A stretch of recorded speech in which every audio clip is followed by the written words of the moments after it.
Jeremy Sockman here with another dip into the past for a movie you probably never heard of. This one's so obscure you probably didn't even know it was written and directed by and starred a woman.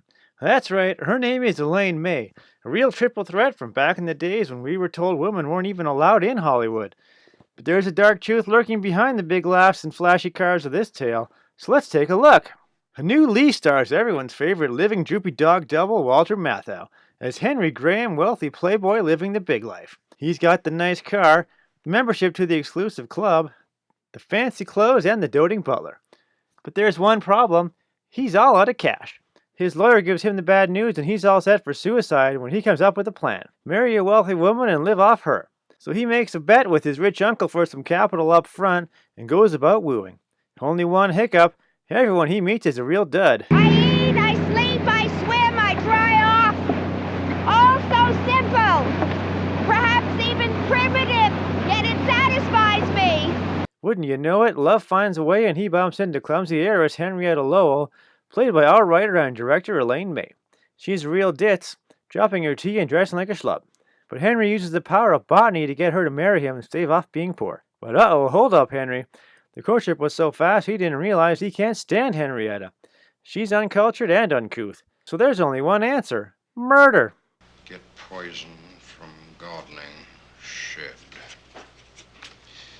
Henry sets out getting her finances in order, firing her stealing staff, fixing her taxes, and making ready to take over, when she decides to invite him on a canoe trip alone for some real newlywed time. Thinking this would be the perfect place to off his wife, he goes along. But after she falls into the rapids, he realizes he'd be the police's first suspect, so despite it all, just maybe he could live with her instead of letting her drown. So spoiler alert, he saves her and decides that maybe he can be a husband after all instead of a widower. Yeah. You still cold? Well, I better hold you. My body should provide some warmth.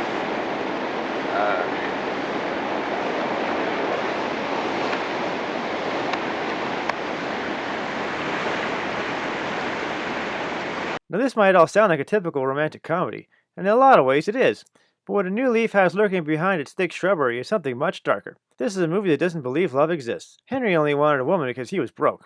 Otherwise, he was much more content to drink and comfort without a care in the world. Henrietta was a means to an end. There was no attraction or romance that wasn't a put-on. Never have I seen one woman in whom every social grace was so lacking.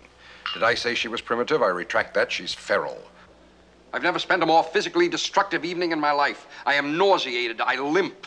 And I can feel my teeth rotting away from an excess of sugar that no amount of toothpaste can dislodge. Elaine May knows the truth. Love is all a sham. People only marry for money or to look after someone more helpless than them. In Henry's case, Henrietta is both, so he's got a double whammy. There are no happy endings because everything's a lie. You might think your man or woman really cares about you, but chances are they either have more or less money than you, and someone's a closet gold digger. Or worse yet, someone's not up to speed on this whole adulting thing, and the other one is doing you a favor by keeping you in clean underwear. Is this some kind of joke? Because if it is, I do not find it amusing. Sorry folks, but there are no matching socks out there. It's all just shoes and sandals. Most movies don't have the balls to really tell us this, but it turns out we just needed a woman with a real big pair of cojones to give us the unvarnished truth. For this fact alone, we should all celebrate Elaine May, and that's why I'm Jeremy Sockman, and I'm giving the harsh reality check on love that is a new leaf my seal of approval. The day I met you, I was a dead man. My life was over. And then something happened to me. I suddenly realized that if by some miracle I could have you, I would have a purpose. An answer to the emptiness of my existence. And so I proposed, Henrietta, not to get your money, but to find out if I had a reason to live.